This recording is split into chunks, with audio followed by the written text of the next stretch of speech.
Greetings, Kerbonauts. This is Kerbal Space Program. I'm Bob Fitch, and this is episode number 38 and the final episode of Project Gateway.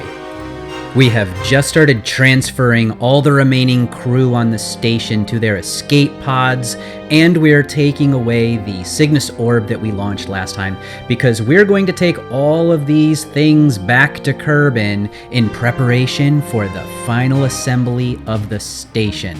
All it needs now is the Omega-13, and it will be done, and we can finally open the gateway and see where it goes. With Joseph and Kesla now working together, we have the greatest minds on Kerbin on this problem of trying to figure out how to stop the anomalies from destroying the planet, and for that matter, destroying the entire solar system.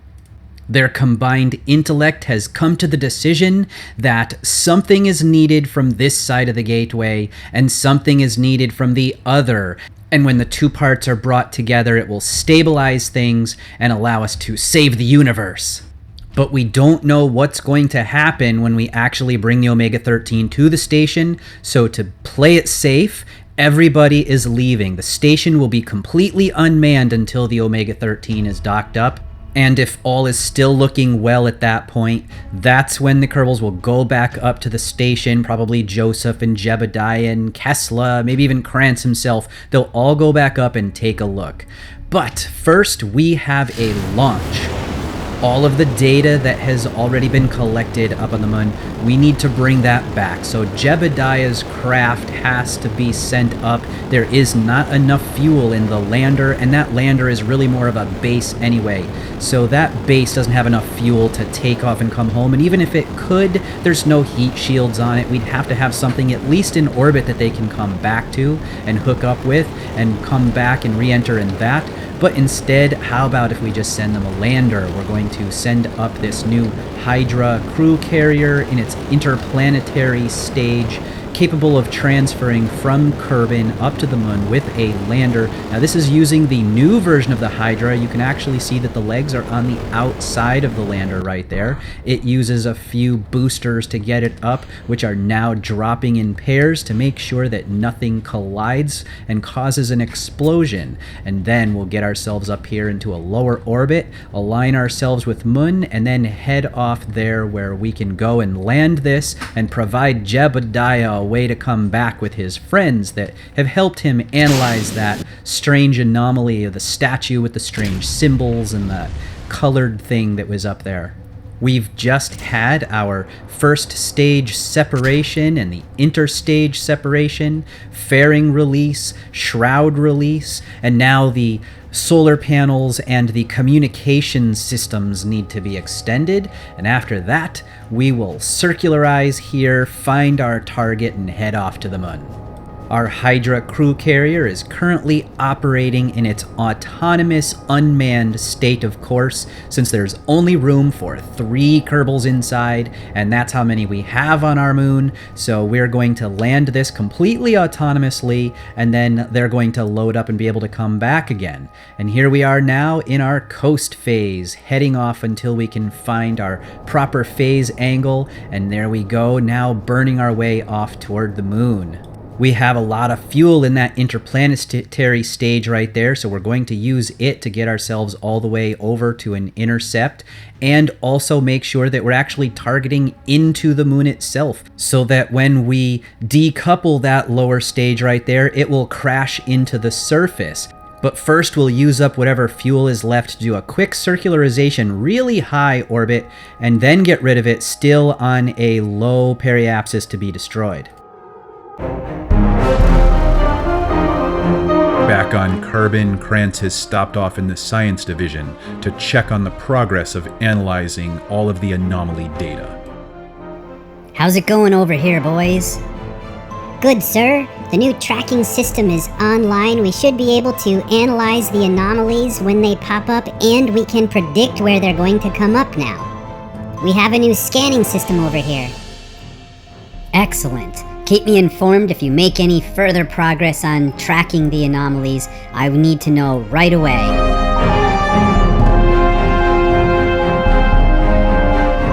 And how are things down here? Joseph tells me you're making great progress on getting a more efficient engine. Yes, sir. What we're seeing so far is an increase in thrust of at least 70%, as well as an increase in the efficiency of the engine by at least 80%. There's no telling what we can do with engines of this quality. Keep up the good work. It looks like you folks are making really great progress on the phase conjugate tracking system. Oh, this should be really good. What's the quality level of the tachyon pulse emissions from these deflector dishes? They go to 110% now, sir. Excellent, excellent. Oh, great. Oh, Joseph, there you are. How are you doing on the Omega-13 power containment system? You said this was the last thing you needed in order to get the full assembly completed. Are the trilatinum crystals working out, or is it still unstable? Well, actually, the trilatinum crystals are exactly what we needed. It looks like this field in here is staying stable now. We should be ready to put together the final assembly of the Omega-13 and have it ready to dock with the station within the week. You need to make sure that the station is cleared of all personnel before I can begin. Oh, don't worry, they're on their way back right now.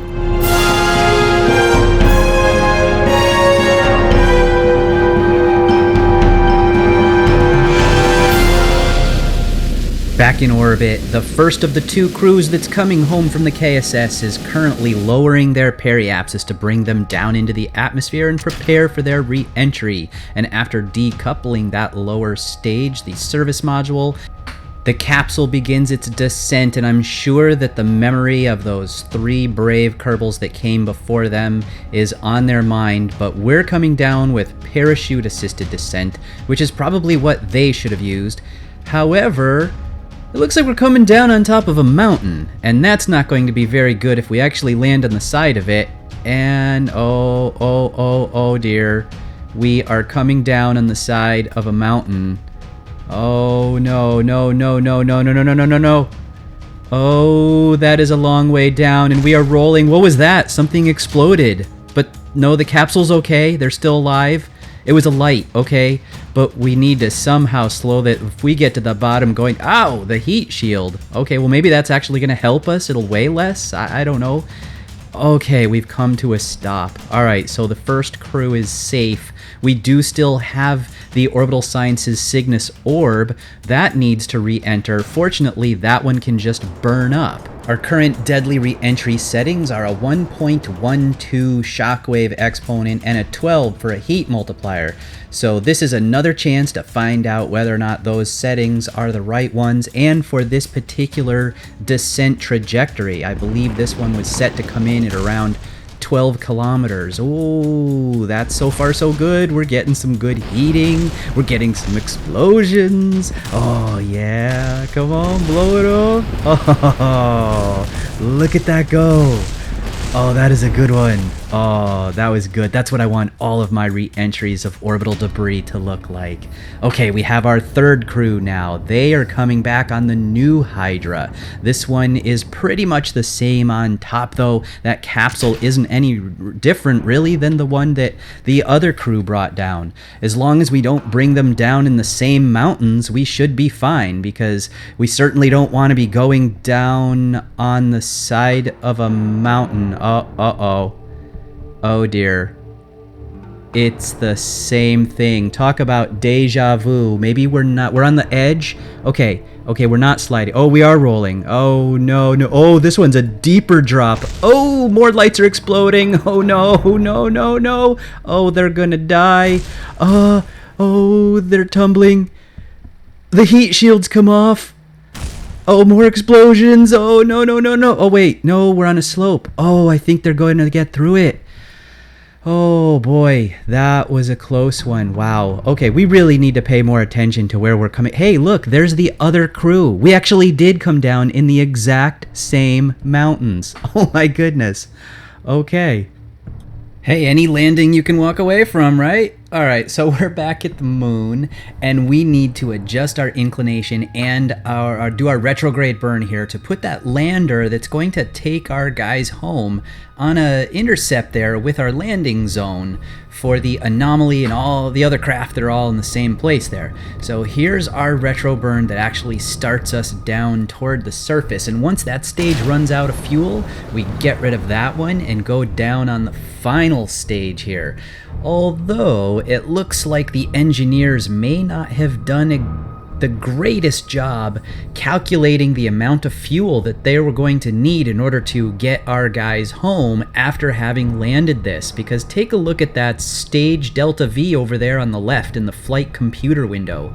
There's only 1,000 Delta V left. Now that's plenty to land, but it's not going to be enough to actually make it all the way back to Kerbal. However, the engineers don't have any say over what's going on now. This is the automated computer. It's bringing down that stage right on top of our landing zone. So it looks like at least this part of our trip is going exactly to plan. It's almost down now, and once it's down, that'll give Jebediah a chance to go out there and, well, I guess everybody's gonna move from the command center and EVA their way over to the lander, hop inside, and that's probably about the point when they're going to realize that the engineers did not put enough fuel in there, and they're going to have to figure something else out. But I think we might have a trick or two up our sleeves that we might be able to take advantage of and help make sure that they get home safely. For now, though, we're just going to throw ourselves into the surface, as we apparently have been stuck inside that capsule for so long.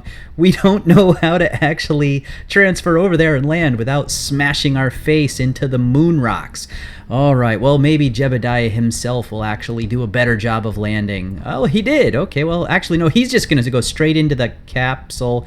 Okay, even Jeb's not having the best time here. So he backs up and hops inside the capsule finally, and then we can get Bill in there, and oh, geez, I don't even remember who the last guy is. But all three of them will be in here any moment, and then they will look down at their controls and go, wait a second here, under 600 Delta V? We're not getting home on that. We better figure something else out. But we'll be coming back to that in just a moment, because the orbit of the KSS is traveling over the Space Center right now, which means we have an opportunity for another launch.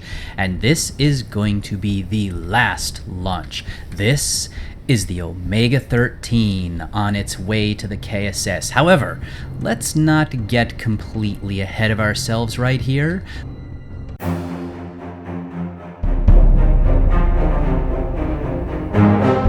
So, the Omega-13, it's done?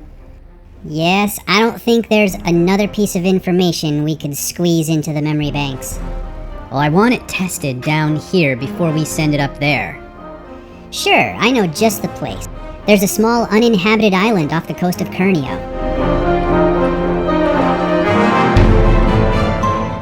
What's going on, Joseph? Why are we here so late? And in the dark? Turn your headlamp off. I need to show you something. This is what happened at Kernio.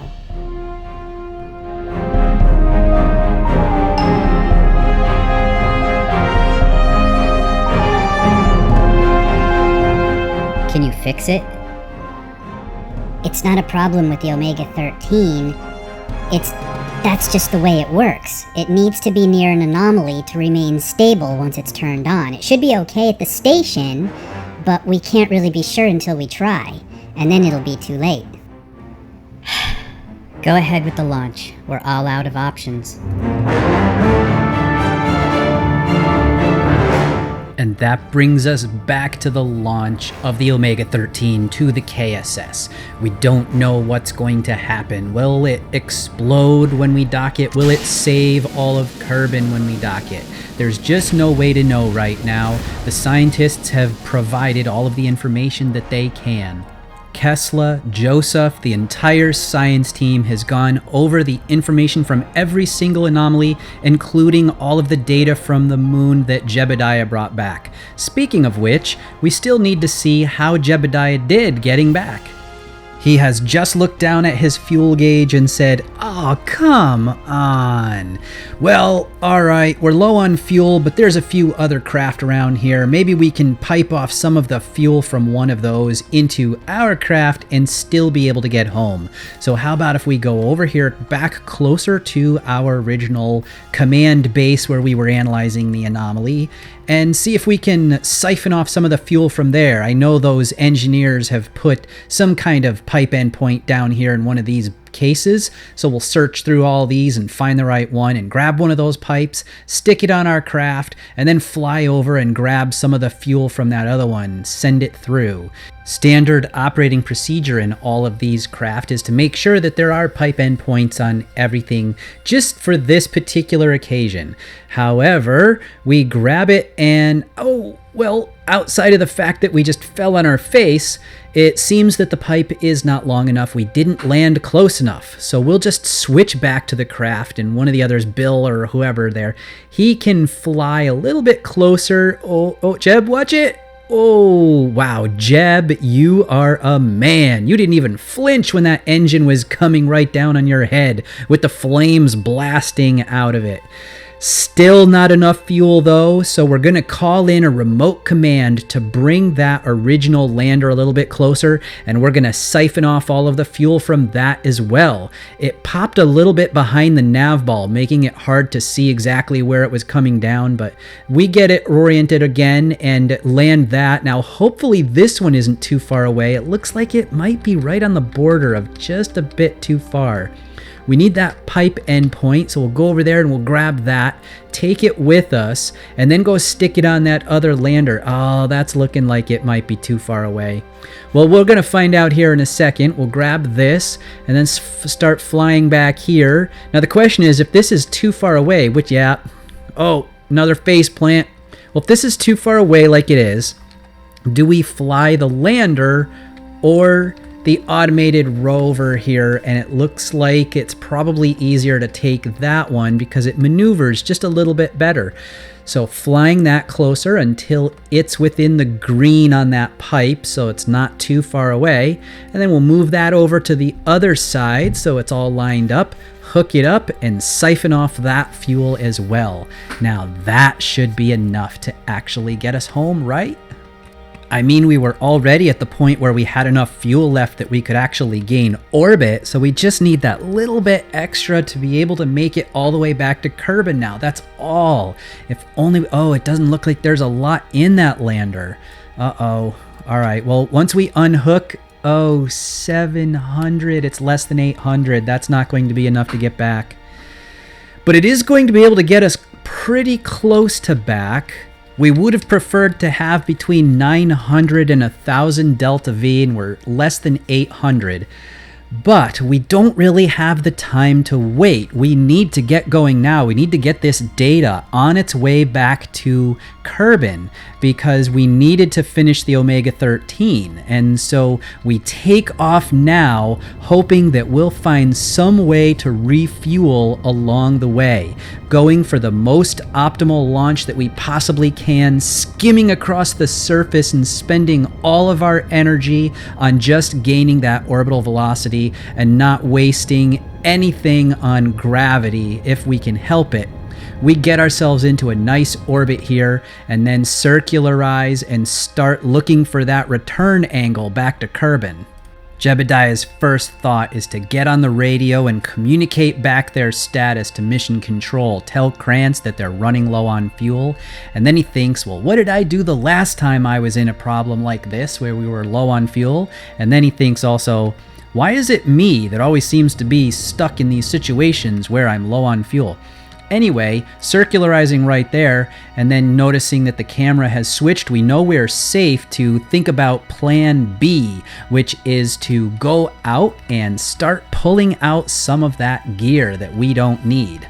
It's a good thing we actually have Bill right here inside the capsule helping approve this decision, because can you imagine what would happen if he had found out about this and still had his predilection towards stopping all orbital debris?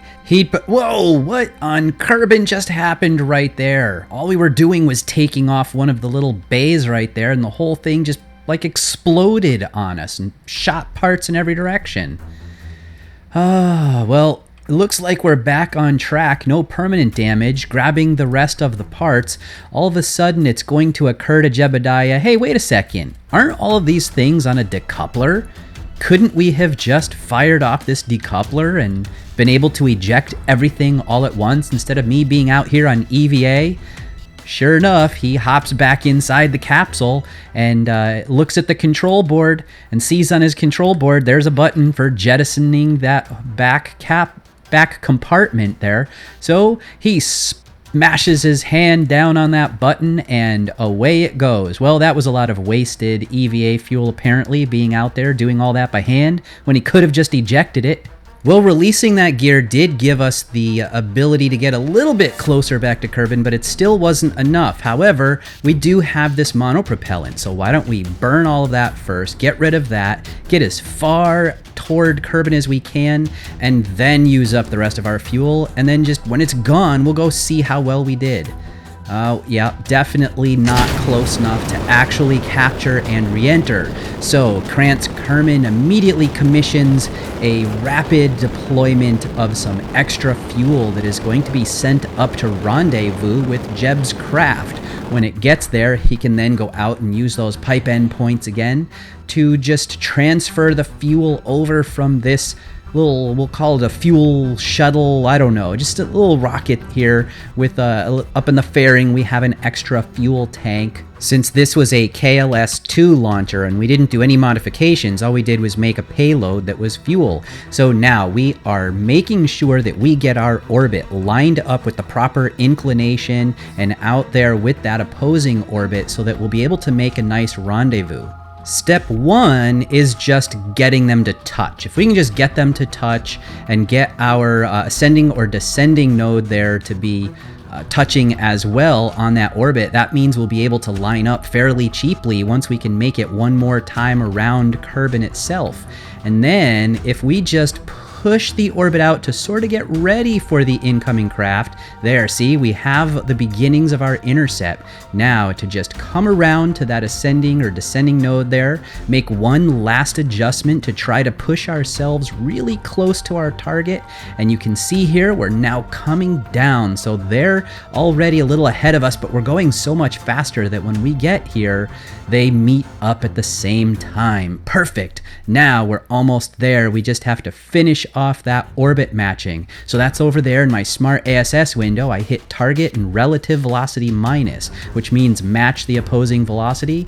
Ran out of fuel, so transfer a little from that extra cargo up top, and that'll allow us, we can't actually decouple it though, because that's where the pipe endpoints were, and it turned out that I remembered that we had actually ejected our pipe endpoints when we were leaving Kerbin, so we need to keep those ones that were on the top of there as that backup plan. So now we're coming in closer and almost there, Jebediah, as they're going past the planet. Hopefully they have enough life support to go around one more time, because you can see we're too far away right now for reentry, and we still have to do the fuel transfer. I really doubt there would be enough fuel to get us back if we were to try and bring our periapsis down on the opposite side from where we are right now.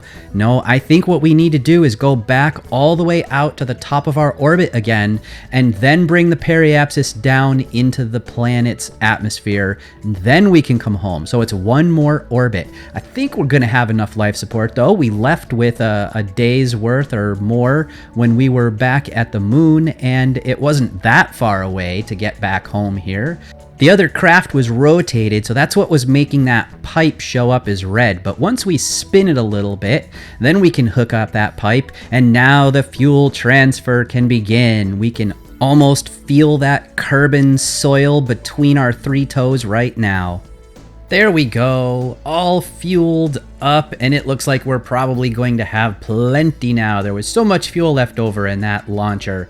Just unhook ourselves from it. We'll let it go off and float forever around Kerbin, because Bill doesn't seem to mind so much anymore. He has his mind focused all on that redundancy idea of his, and trying to think of how we can go about doing two of everything, so we have backup systems from now on. Oh, we're blocked by Kerbal just for the moment, so we're out of electricity. Looks like we need bigger batteries on these hydra capsules for when we go behind Kerbal. But that's okay, we're back out from behind it. We lowered our orbit just as predicted, decoupling the propulsion stage, heading down for re-entry, and another 3 Kerbals are about to be successfully recovered from space. More veterans of the anomaly space missions that lead up to us now being able to put together the Omega-13 and finally launch it.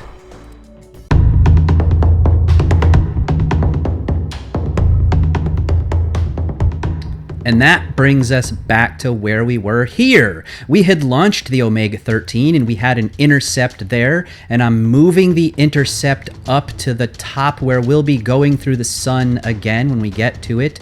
We came way out away from the station because we want to make sure that we can watch for any strange interference between the Omega-13 and the space station as it approaches. But so far so good. Nothing was happening. We could have aborted the mission by simply boosting into a higher orbit had we started to detect anything strange going on. But now let's just sit back and watch the final docking.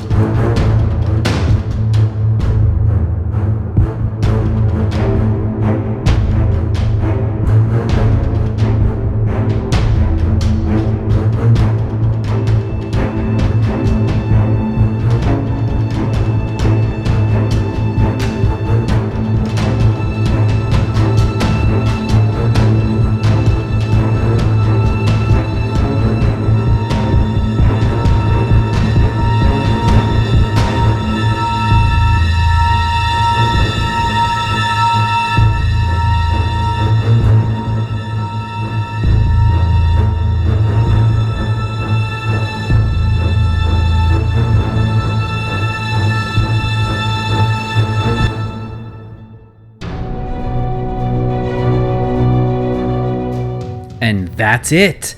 We've docked it up and the telemetry is coming in down on Kerbal. This should provide us everything we need to know about the anomalies, as well as how to open them up and activate the gateway. While we start to get that data, let's look back at our previous constructions. The TDRS B version 1 and 2 currently providing our communications all around Kerbal. The ANSAT looking at the anomalies way back at the beginning of the series, checking out all of their properties. The Philippides, the Patrocles, those communications satellites that allowed us to transfer our signals back and forth between our moon and Minmus. The Watcher that was keeping an eye on the KSS around Kerbal. This is the Watcher 2, of course, because Watcher 1 was deorbited by Bill's Catcher. We had the Minmus rover that first went down to look at the anomaly and came down on that little platform and then scooted over to the anomaly to take a look at it and send the pictures back. We had the Kessler Serenity station around Minmus providing orbital scientific instrumentation.